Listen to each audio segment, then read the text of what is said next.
Hello viewers and welcome to Let's Play Civilization 5.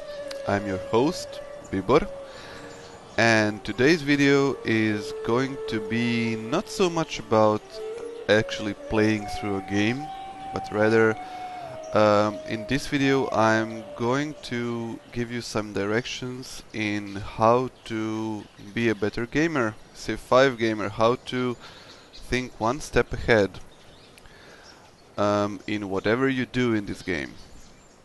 I've seen a lot of questions on the channel about what improvements to make, when to make them, when to grow cities, when to expand, when to tech, and so on.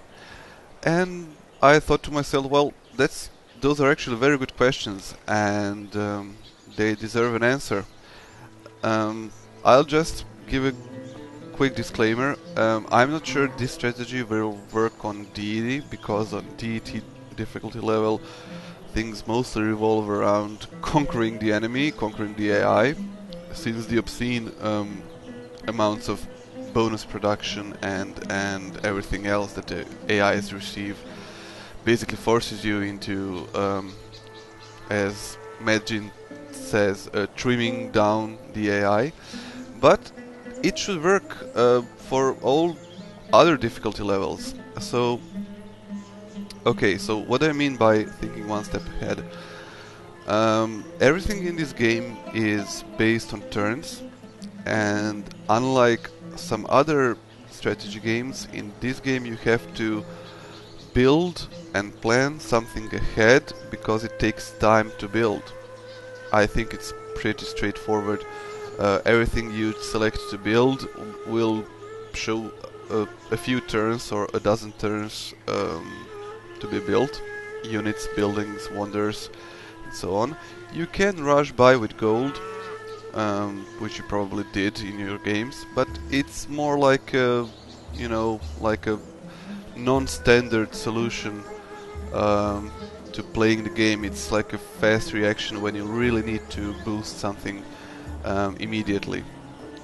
So first, after you'll notice that I loaded the game, which is in turn 136, so it's well into the medieval era.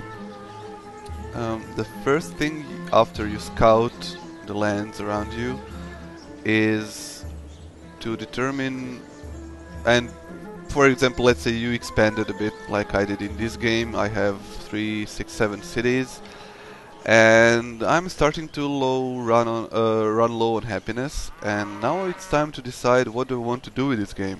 I'm playing on a standard, I think, standard Pangea map, and I have many options open, but first I want to see what my empire is capable of doing. So first I want to see what features are making my empire. I mean, yes, I built my cities in some logical places, but what is my land, what is my empire capable of doing? So, okay, the first thing, I have many rivers and long rivers, which means if I turn on the yield, you'll notice that many of my tiles are generating that one generic gold piece that comes from working tiles near a river. I mean adjacent to a river. So that means my empire will probably be financially self-sufficient for quite a long time. As my cities grow, I'll try to work tiles next to a river, which means my cities will generate income regardless of, me placing trade posts and so on, or selling resources. So that's a good thing. Having lots of rivers in your within your borders means much easier empire management in basically everything. You can build units, you can build buildings, which all cost upkeep money. You can trade for resources. So having rivers is always good stuff. The second thing that I can see from looking at my empire is that it's mostly dominated by plains and forests. And plains and forests are a tile type, as you can see, that generate 1 food and 1 hammer, and can be farmed or lumber milled, respectively, to generate one more hammer or one more food, depending on the terrain type. So um, there is a difference between grasslands and plains in a fashion that plains will always be slower growth but more hammers, while grasslands will yield more food but no production in themselves. So, for example, this city here, Bursa, will have to work more hammer-heavy tiles like mines, and to supplement the lack of production on the grassland tiles. While, for example, a city like Konya will work its plains and will, it will generate enough hammers to work some less hammer-heavy tiles like, I don't know, forests and so on. It's a general rule, it doesn't apply always, but plains heavy starts favor production and food can be a bigger problem. So in my case, I'm blessed with a great land production and food-wise, because these cities will grow steadily and will provide production with just the basic farms and a few lumber mills, without some heavy investment into mines and so on, or city or maritime city-states and so on. So these are the basic features of my empire. Now let's check the resources. You can check easily the resources by going into strategic view and selecting as an overlay resources and icon mode resources as well. So what this will give you is a rough, overview of what you have right now. And what do I have? I have some iron, not much, 4 to be exact. I have lots of horses in several locations. I have some cattle and bananas and so on, but that's not so important. And I have 4 dyes. 1, 2, well, these will be a part of my empire too. And I have lots of spices. And I have one lonely silk plantation here near Istanbul, which was my capital, so it was given another resource, another luxury resource that is not usually present in this area of the world. So I have only 3 happiness resources. What does that tell you? Well, it means that I have too much surplus resources, which means I need to trade those surplus resources away for either other happiness resources or money. So if I want to maximize my empire in terms of using the terrain I have, I need to play a relatively peaceful empire so that I can have good relations with my neighbors or other civs and be able to trade those surplus resources away. I will have at least 7 luxury resources I can trade away in any moment, and that's a lot of money. That's like 70 gold per turn. And to do that, I need to be less aggressive, or at least to pick my opponents in a way that those opponents are already hated or being mistrusted by the majority of the AIs. Of course, I can always choose to go conquest, but if I'm trying to avoid the conquests for like the next 100 turns, I should probably focus on being a peaceful empire, not expend too much anymore, and just trying to get into good relations with AIs and sell them these surplus luxury resources. So my lands are not exactly, self-sufficient. They might be if I had like access to 6 or 7 luxury resources, which is not uncommon on Pangaea. You can spawn in a place where you have almost instant access to like 6 different luxury resources. It might happen. But in this case, I'm, blessed with only realistically only 2 types of luxury resources. So that will dictate my strategy in this game for quite a long time. Okay, so that's what my empire gives me.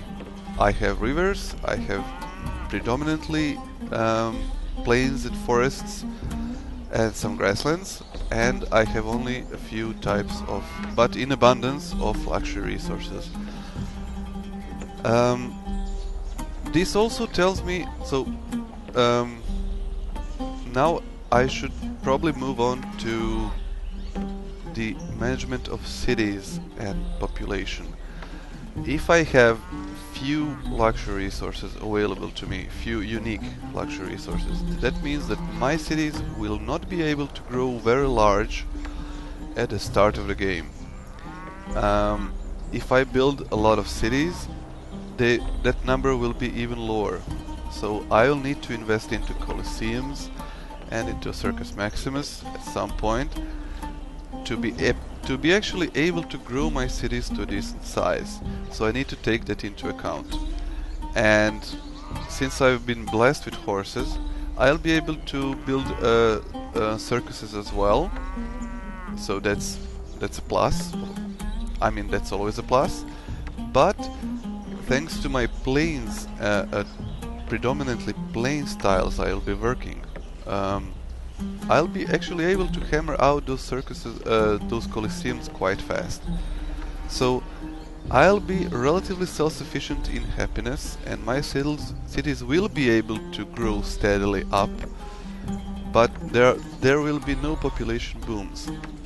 So I'll need to take into consideration that I'll need to invest times and turns into building Colosseums, circuses, and the Circus Maximus.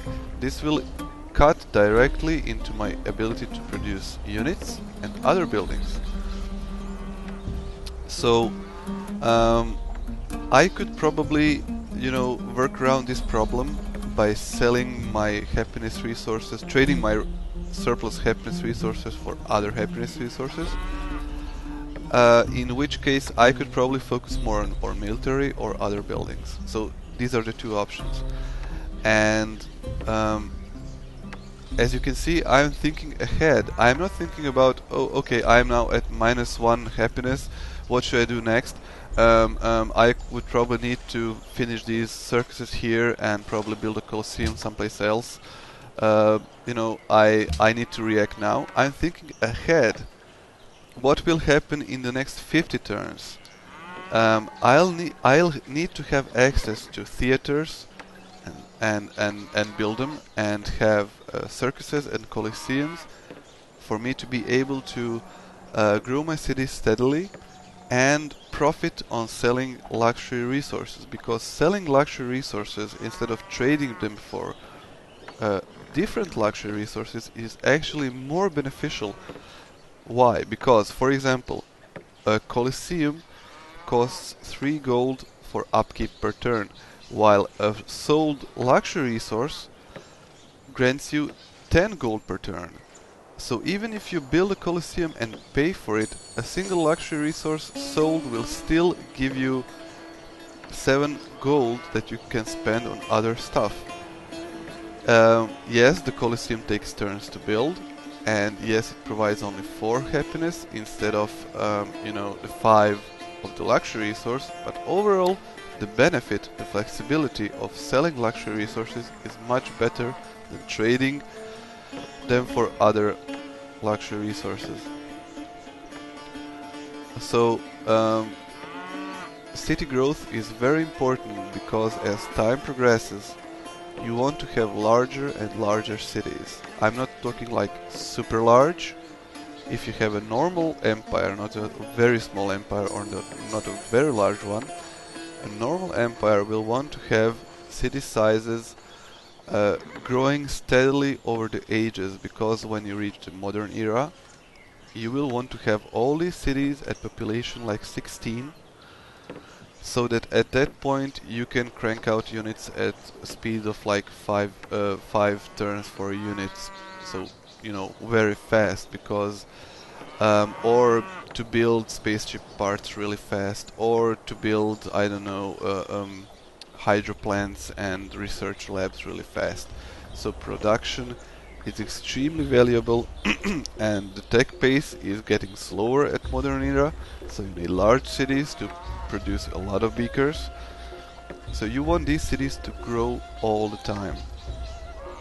And since I'm working here with plains and forests, I'll want to, grow them continuously because they cannot boom in population. They need to be constantly be able to grow slowly. If I was working like all grasslands, I could say, okay, I'm not going to grow now, I'm going to work mines and lumber mills, and then just decide, okay, I'm going to now just grow and select and work all my grassland tiles and just, like boom in population. So that's very important to note. Okay, the next thing is what tile improvements to build in which city and at what time. This is actually a quite common question. I thought it was straightforward, but it seems that people are having trouble with this. So I'm going to go back and say once again, you need to look at your empire. You need to check what tile types you have in your empire. If you are having mostly plains, that means your city to grow will have to work mostly farms, which in turn will provide one hammer each. If you can grab a food resource like these bananas, that will help you in, being able to switch from a farm here, a plains farm, to a hill for more production. So the first thing about tile improvements. If your city is, for example, size 2, you need to have at least 3 improvements ready.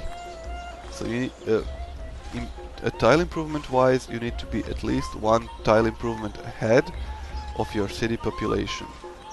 This city here has population 1 and it has 1 tile improvement and it's getting its second one soon.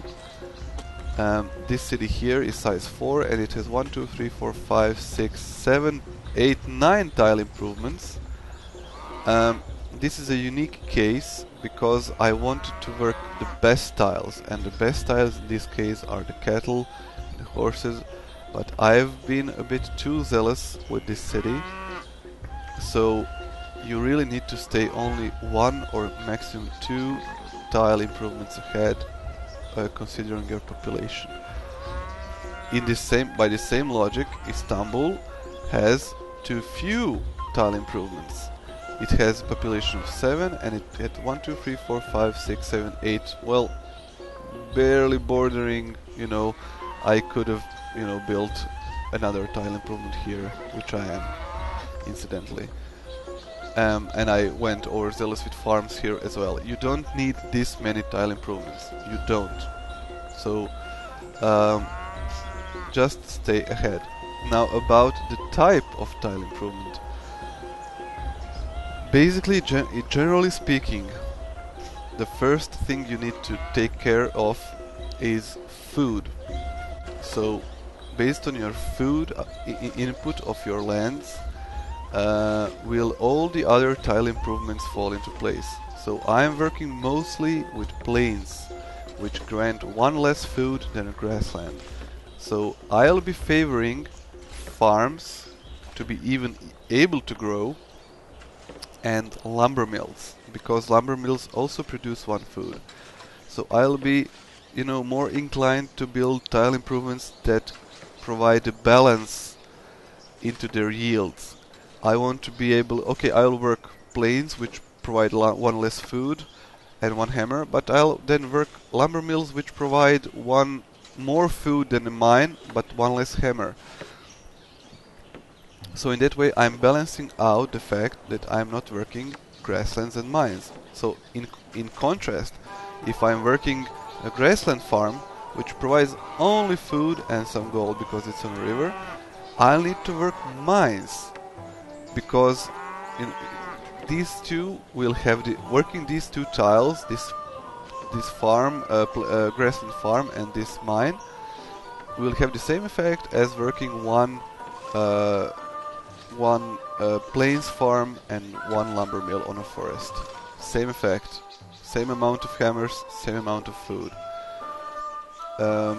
So that's basically it. That's the only key to rationalize which tile improvements you need. If your city is food poor, you need to build more farms, and if those farms are plains, you need to be careful about assigning citizens to tiles that yield no food.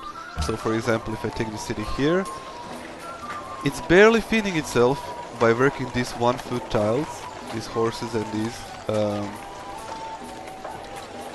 this incense, and I'll have to switch this guy to this farm eventually if I even want to be able to grow. So this city is in a pretty bad food situation, and I place it here for a different reason. I'll come back to that. So that's basically the only key. Once you have large cities that have hospitals and that have food income from water mills and granaries and maritime city-states and so on, then you can slowly specialize your cities. So generically speaking, your generic cities before specialization need to be food balanced, and food balance comes from knowing the terrain types you're working with.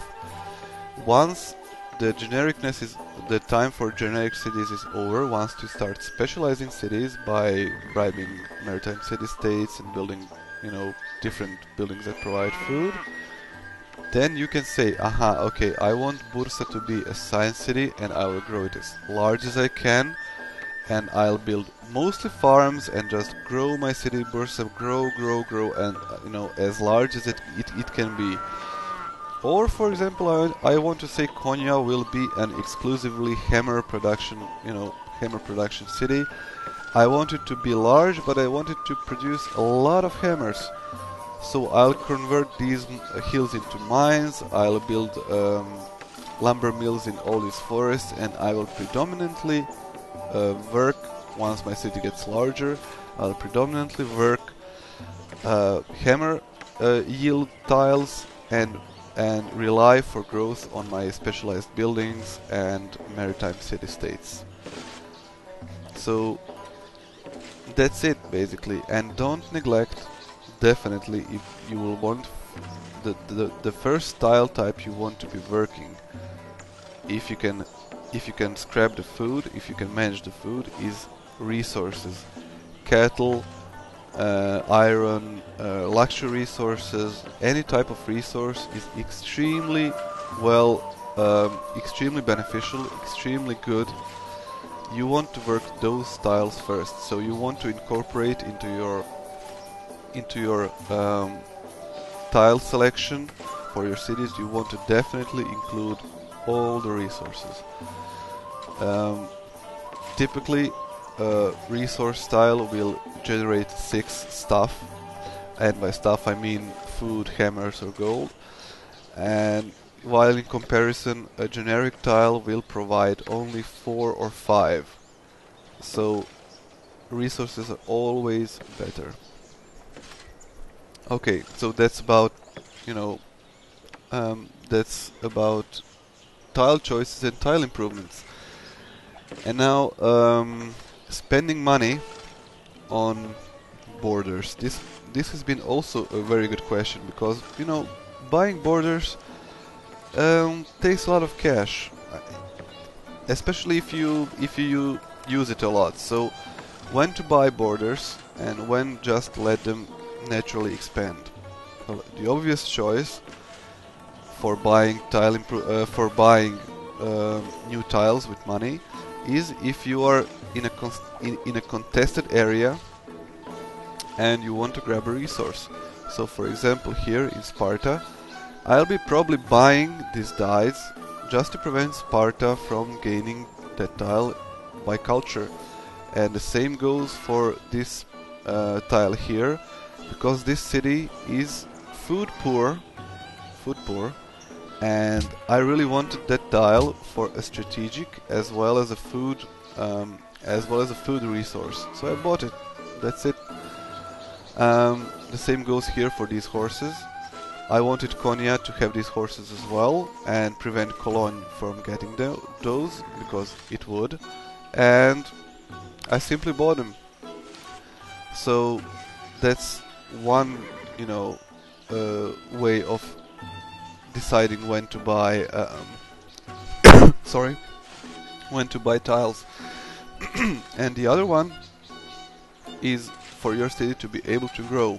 So, for example, Samsun is very food poor, but it has a fish resource right here, and these fish resources can yield up to 5 food, which is insane, really. It will basically grant free food to be 3 food to be spread among these tiles here. So I'll want that fish eventually. So once Samsun gets this tile here, I'll instantly buy this fish and buy a workboat and work this fish, because that will enable Samsun to work more hammer intensive tiles and less to worry about food. The same goes for Gaziantep, so it will probably get that fish tile eventually, which will enable it to work these mines and these cattle, these iron mines here, these forests for lumber mills and so on.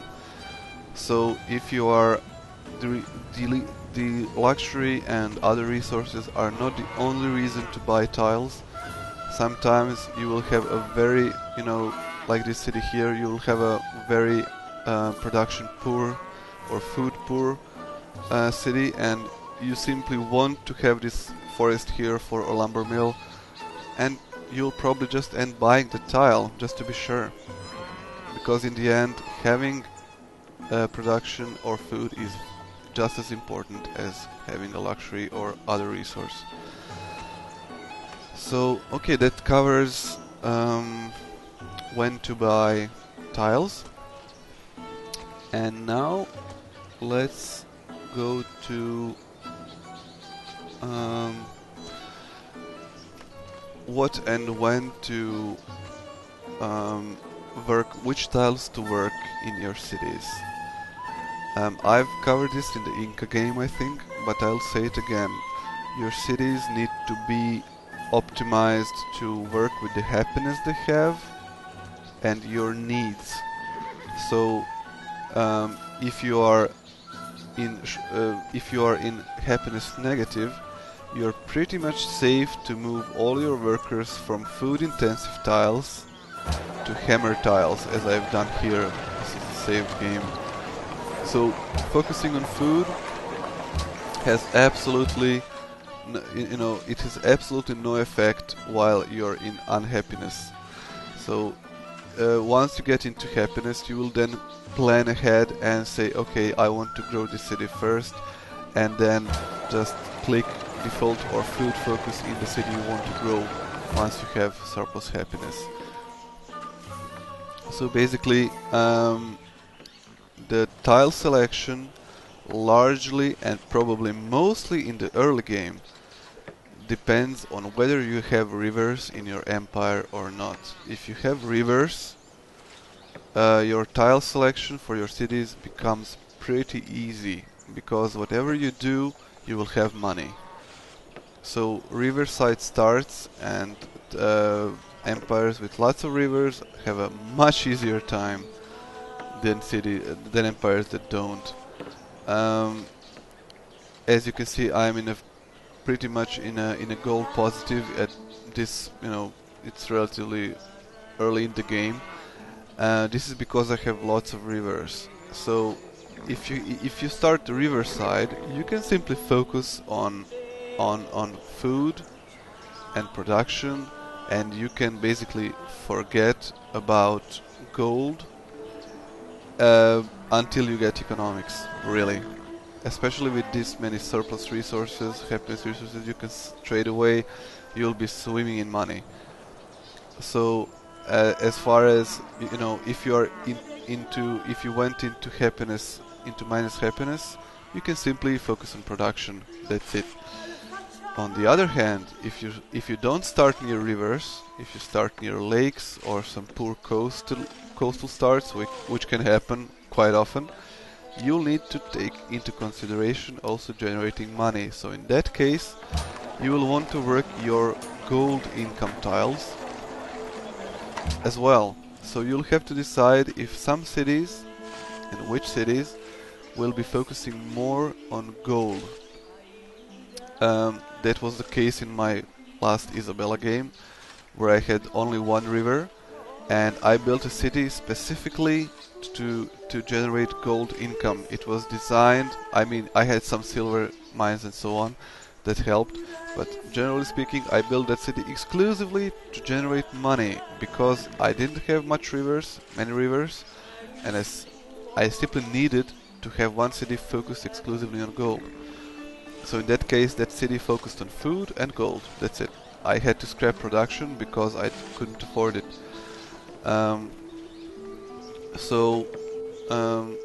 That's the only thing that dictates which tiles you work. Whether you have happiness, surplus happiness or not, and whether you are blessed with good riverside land or not, that's going to be the most influential two things in the early games, in your early game. Later, when you can add trade posts and so on, that becomes less relevant. So now, how to incorporate? Now I really talked a lot about lots of stuff. Now, how to incorporate all this into thinking one step ahead, or many steps ahead. Since this is a turn-based game, there is literally no limit in how far into the future you can plan your games. So if you take your terrain, take your empire, and take your resources, and take your city placement, those basic, very generic, your terrain type, predominantly, you know, if you have forests and so on. So if you take these factors into consideration, then you can tell yourself some very generic decisions like, okay, I'll be building up my empire until like turn 200, and then I'll focus on science, and after that I'll be building a spaceship. Or you could tell or you could tell something like, okay, I'll be building up my empire until turn 200, and then I'll go to conquer the world, for example. Or tell yourself, I'll be constantly building up my empire and focusing on culture and getting a cultural victory. Okay, so, but you need to make a decision, because these decisions, these very basic decisions on which, you know, path you want to pursue will influence your all the other stuff. So, for example, if you want to be a conqueror, that means that by turn 200 you will want to have theocracy, the social policy. You will want to have access or already built theaters in your cities, coliseums, and all the other happiness buildings. You want to be in like 30, at least 15 to 30 surplus happiness. So once you start conquering, you don't drop into happiness negative again. You want to have key military techs that will give you an edge in your conquests. And you want to be starting already to building a military, because by the time you reach turn 200 you want to have a decent sized military. So, okay, but that's a lot of stuff. And, you know, now people will say, but I also need, you know, universities, I also need libraries, I also need, you know, cultural buildings, I also need to expand a bit and blah blah blah. No, you need to focus on whatever your plan is and do exactly what's needed to achieve that goal. So if I want to start conquering at turn 200, first I need to decide on which techs I need and can get in that turn period. So I have to start adding these numbers up. And okay, I have 44 turns till turn 200, and in those 44 turns I can get 3 techs. Maybe a bit more, maybe a lot more if I sign research agreements. So I can get maybe 6-7 techs in that period. So which 6, 7 this will be? Well, I'll need printing press for theaters. I'll need gunpowder. And you can already see that I need to focus on this part of the tech tree. Chemistry and, you know, my unique units, the Janissaries and Sipahi and cannons and all this good stuff. I need to be focusing on this part of the tree, and I'll have to suck it up and not focus on this part of the tree if I want to achieve my goal to start conquering in turn 200. So okay, so I can tell myself, okay, I won't be probably building those universities, and I can probably forget about the porcelain tower, and also maybe I can forget about chivalry and knights. So I better, well, maybe I could get chivalry, but then I really need to start focusing on these decks. So and I can forget about these you know, these gardens and compass and so on. So I'll probably, you know, this city won't be growing so fast because I won't be able to get better fishing boats and so on. But okay, I'll focus on this stuff. So what does this give me? This gives me workshops, forges, ironworks, and okay. So what can I conclude? I don't need to build many buildings. I just need to focus on production and build those workshops and eventually the ironworks and so on. So I'll be focusing mostly on these hammer production buildings, and after it I'll be cranking out units, and after I'm done with that at turn 200 I'll have so much production I'll be able to hammer in those universities and so on in no time. So okay, what do I need to take care of next? Well, I don't need my cities to grow that large. I mean, I'll be able to grow because I'll have coliseums and I'll start trading immediately for more luxury resources. I'll be growing these cities to like turn 200. I'll build theaters and so on to support my larger population. So after that, and I need to work these lumber mills, you know, because they also give production, and I don't need to focus that much on gold. Actually, except for Ankara, I can probably just ignore all the gold tiles. Except if there is really no choice. Like, I won't be even working this tile here. I'll be probably working this cattle, this mine and these hills. That's my goal. And this fish here. I want to produce. Hammers.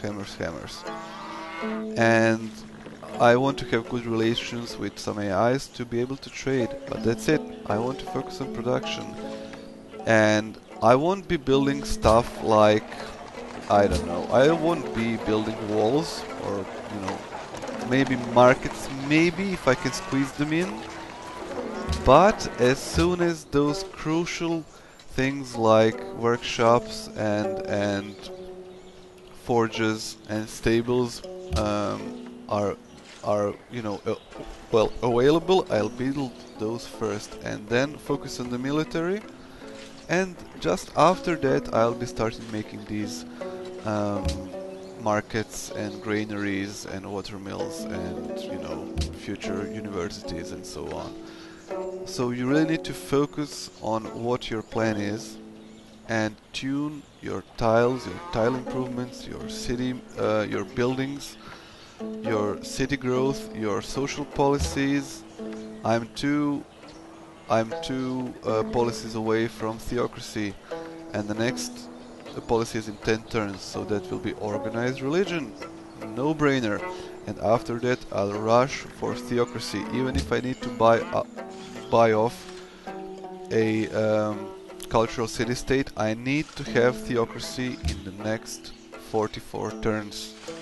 I need to, at latest. So this is how you think one or more steps ahead, and you'll soon notice that your decision making becomes oh so much easier. You know, you're not thinking too much anymore about what to do when, because if you have a plan, then you can rationalize your decisions.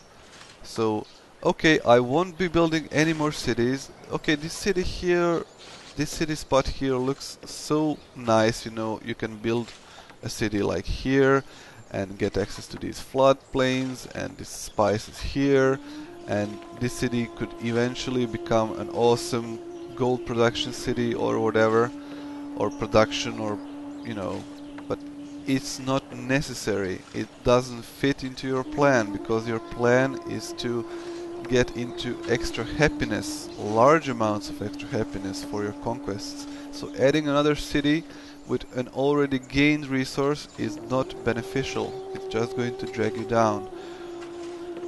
So the decision making becomes much easier because you have a plan, and you can easily, you know, see which things will just drag you away from your plan. Probably even this city here, or maybe this city here, was a mistake. I don't really need that city. It's nice to have, it blocks away the AI here to some extent, so I can grab these spices, but it wasn't really crucial. On the other hand, these riverside cities here, as well as this city here, were crucial because they will provide income and production, and they can grow and they can make stuff happen, whatever that is. So, and Ankara was also crucial. As you can see, it was quite away, and I wanted to plant a city here because I wanted these dyes to be in my possession for trades and so on, for research agreements. So everything will fall in place, and that's the whole deal about it. You just need to make a plan and tune your empire to that plan. Okay, that's it. See you in the next video.